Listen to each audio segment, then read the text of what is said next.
আলাদা করে ক্লাবগুলো টাকা পাবে কিনা নতুন সরকারের ওপর নির্ভর করছে।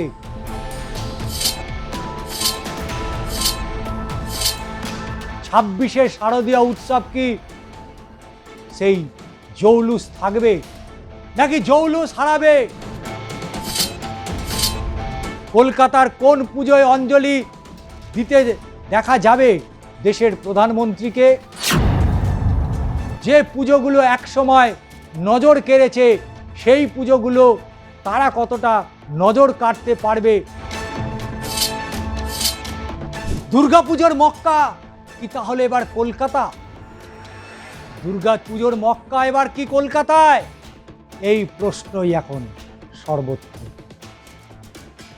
সর্বধর্ম সমন্বয়ে সেরা উৎসব শারদীয়া উৎসব। এটা যে শুধুমাত্র নির্দিষ্ট কোনো ধর্মীয় অনুষ্ঠানের মধ্যে পড়ে না, জাতি ধর্ম বর্ণ নির্বিশেষে মানুষ এই উৎসবে সামিল হন।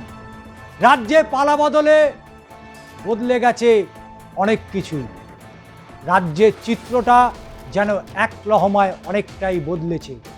সামনেই শারদীয়া উৎসব, যে উৎসবকে কেন্দ্র করে গত বেশ কয়েক বছর ধরে একটা প্রতিযোগিতা যেমন মানুষ দেখেছে, তার পাশাপাশি নানান ধরনের বৈচিত্র্য দেখতে পেয়েছে এই শারদীয়া উৎসবের মধ্য দিয়ে।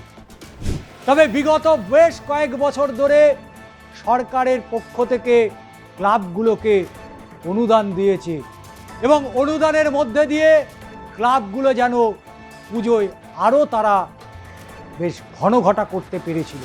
কিন্তু এবার সেই অনুদান বিষবাও জলে। আলাদা করে ক্লাবগুলো টাকা পাবে কিনা নতুন সরকারের ওপর নির্ভর করছে। আর 26শে শারদীয়া উৎসব কি সেই জৌলুস থাকবে নাকি জৌলুস হারাবে? কলকাতার সেরা যদি 10টা পুজোর কথা বলা হয় তাহলে অবশ্যই উঠে আসে টালা পার্ক প্রত্যয়, দমদম পার্ক তরুণ সংঘ, অর্জুনপুর থেকে শ্রীভূমি, দক্ষিণদারি থেকে কলকাতার মধ্য, বাগবাজার সার্বজনীন, নলিন সরকার স্ট্রিট, কাশী বোস লেন থেকে তেলেঙ্গানা বাগান, হাতিবাগান সার্বজনীন, দক্ষিণ কলকাতায় সুরচি সংঘ, ত্রিধারা সম্মিলনী, বেহালা নতুন দল, বরিশা স্পোর্টিং, নাকতলা উদয়ন সংঘ, চেতলা অগ্রণী, সিঙ্গি পার্ক থেকে একডালিয়া এভারগ্রিনের মতো পুজো, যা একসময় রাজনৈতিক নেতাদের পুজো হিসাবেই পরিচিতি পেয়েছিল। কিন্তু রাজ্যের পালা বদলের হওয়ার পর থেকেই এই পুজো কমিটিগুলো তারা কি আবার আগের মতো সেইভাবে তারা মেলে ধরতে পারবে? আগামী ভবিষ্যতে কি হবে শারদীয়া উৎসব, কোন পথে যাবে? কারণ পালা বদলের পর নতুন সরকারের নতুন ভাবনা। কারণ এবার পুজোয় কলকাতায় প্রধানমন্ত্রী সঙ্গী শাহ এবং রাজনাথ। অবশ্যই আপনাদের সম্পূর্ণ ভিডিওটি দেখতেই হবে, কারণ অনেক বিষয় রয়েছে এই আজকের এই প্রতিবেদনে, এবং যে প্রতিবেদন অবশ্যই আপনাকে অনেকটাই দেখতে সুযোগ করে দেবে। এবার পুজোয় কলকাতায় মোদি সঙ্গী অমিত শাহ রাজনাথ। পরিকল্পনা দুর্গোৎসবকে বিশ্বজননী করার। কলকাতায় কোন পুজোয় অঞ্জলি দেবেন দেশের প্রধানমন্ত্রী? কাউন্টডাউন শুরু হয়ে গিয়েছে। শরতের কলকাতায় দেশের প্রধানমন্ত্রী নরেন্দ্র মোদী উপস্থিতি নিয়ে ফুটছে আম বাঙালি। প্রথমবার বাংলার মসনদে বিজেপি বাঙালির দুর্গাপূজাকে বিশ্বজননী করে তুলতে চাইছে বিজেপির কেন্দ্রীয় নেতৃত্ব। ইতিমধ্যেই কয়েক বছর আগে বাঙালির চিরন্তন উৎসবকে সেই ইউনেস্কোর হেরিটেজ অফ হিউম্যানিটি তকমা দিয়েছে ইউনেস্কো। পুজোর কর্তাদের অনেকেই বলছেন তারাও চান বাংলার পুজো এবার আক্ষরিক অর্থেই জাতীয় মর্যাদা পাক। প্রধানমন্ত্রী তো বটেই, কেন্দ্রীয় মন্ত্রী, বিশ্বের রাষ্ট্রনেতারাও পা রাখুন কলকাতার পুজোতে। তবে বিজেপিও পরিকল্পনা তেমনই করেছে। দিল্লির বিজেপির অন্দরে কান পাতলেই শোনা যাচ্ছে উৎসবের কলকাতায় এবার ষষ্ঠী থেকে সপ্তমী কাটাবেন প্রধানমন্ত্রী নরেন্দ্র মোদী, স্বরাষ্ট্রমন্ত্রী অমিত শাহ থেকে প্রতিরক্ষা মন্ত্রী রাজনাথ সিং সহ হেভিওয়েট বিজেপি নেতারা কলকাতার কোন পুজোয় অঞ্জলি দিতে দেখা যাবে দেশের প্রধানমন্ত্রীকে, এই প্রশ্ন কিন্তু এখন উঠে আসছে। তবে বাংলার দুর্গা পুজোকে এবার বিশ্বজননী করতে চূড়ান্ত সিদ্ধান্ত নিয়ে ফেলেছে কেন্দ্রীয় নেতৃত্ব।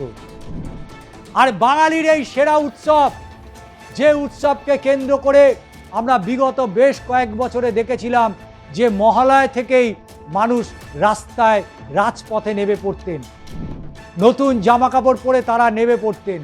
উত্তর কলকাতার সন্তোষ মিত্র স্কয়ারের পুজো উদ্বোধনে দেখা গিয়েছিল কেন্দ্রীয় স্বরাষ্ট্রমন্ত্রী অমিত শাহকে।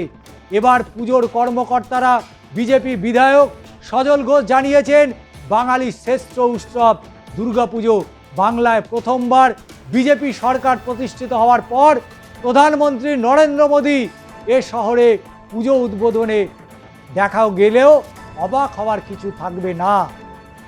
তবে বিগত মুখ্যমন্ত্রীর মতো অলিতে গলিতে ফিতে কাটবেন না প্রধানমন্ত্রী, তার উপস্থিতি হবে তাৎপর্যপূর্ণ এবং হৃদয়স্পর্শী। তবে জানা যাচ্ছে আরও অনেক কিছু। জানা গিয়েছে পুজোর বিশ্বায়নের ভাবনা রূপরেখা তৈরির কাজ জোড়া হতে পারে ওভারসিজ ফ্রেন্ডস অফ বিজেপির সংগঠনকে। এই শাখা সংগঠন এই মুহূর্তে বিশ্বের বিভিন্ন দেশে সক্রিয় আছে। 1991-এ প্রতিষ্ঠার পর আপাতত তারা আমেরিকা, ইংল্যান্ড, কানাডা সহ ইউরোপেও সক্রিয়। তারাই বিভিন্ন দেশের খ্যাতনামাদের পুজো উপলক্ষে বাংলায় নিয়ে আসার নেপথ্যে রয়েছেন। তাই এবার শারদীয়া উৎসবের অন্য চেহারা, অন্য মাত্রা পেতে চলেছে এবং যে কারণে অবশ্যই নজর তো রাখতেই হবে এবার শারদীয়া উৎসবের দিকে। কারণ এবারে যে পুজোগুলো একসময় নজর কেড়েছে সেই পুজোগুলো তারা কতটা নজর কাটতে পারবে সেটা যেমন একটা বড় প্রশ্ন। তার পাশাপাশি বিজেপি রাজ্যে ক্ষমতায় এসছে, তাদের যারা বিধায়ক রয়েছেন, নেতা রয়েছেন, মন্ত্রী রয়েছেন, তাদের পুজোর জৌলুস কতটা বাড়বে সেটাও কিন্তু দেখার রয়েছে। অর্থাৎ তৃণমূলের পুজো এবং বিজেপির পুজোর লড়াই একটা সময় ছিল পুজোর কমিটিগুলোর, এবার লড়াই রাজনৈতিক। তবে শারদীয়া উৎসব সবাই যেভাবে বিগত বছরগুলো পালন করেছে, আনন্দে উৎসবে তারা গা ভাসিয়েছে। উৎসব শুধু উৎসবের মধ্যেই সীমাবদ্ধ থাকে না, একটা ব্যাপক অর্থনীতি এর সাথে যুক্ত রয়েছে। কারণ এই পুজোকে কেন্দ্র করে রাজ্যের বিভিন্ন জেলা থেকে মানুষ শহরে পা রাখেন অর্থ উপার্জনের আশায়। বহু মানুষ তারা এই পুজোর দিনগুলোতে বিভিন্ন জিনিস পসরা সাজিয়ে তারা পুজো মণ্ডপগুলোর পাশে তারা বসেন। খাবার দাবার, জামা কাপড়, একটা বিশাল আয়োজন এই শারদীয়া উৎসবকে ঘিরে। তাই এই উৎসব যাতে কোনোভাবেই ফিকে না হয়, উৎসব যেভাবে চলে এসেছিল উৎসব সেভাবেই চলুক এবং সাধারণ মানুষ যেভাবে ধর্ম, বর্ণ, জাতি, ধর্ম নির্বিশেষে তারা যেমন প্রতিটা পুজোতে নিজেদেরকে উজাড় করে দিতেন, আগামী দিনে সেটাই হোক বাঙালির এই শারদীয়া উৎসব। আজকের ভিডিওটি আপনাদের কেমন লাগলো অবশ্যই জানাবেন, আপনাদের মতামত জানাবেন।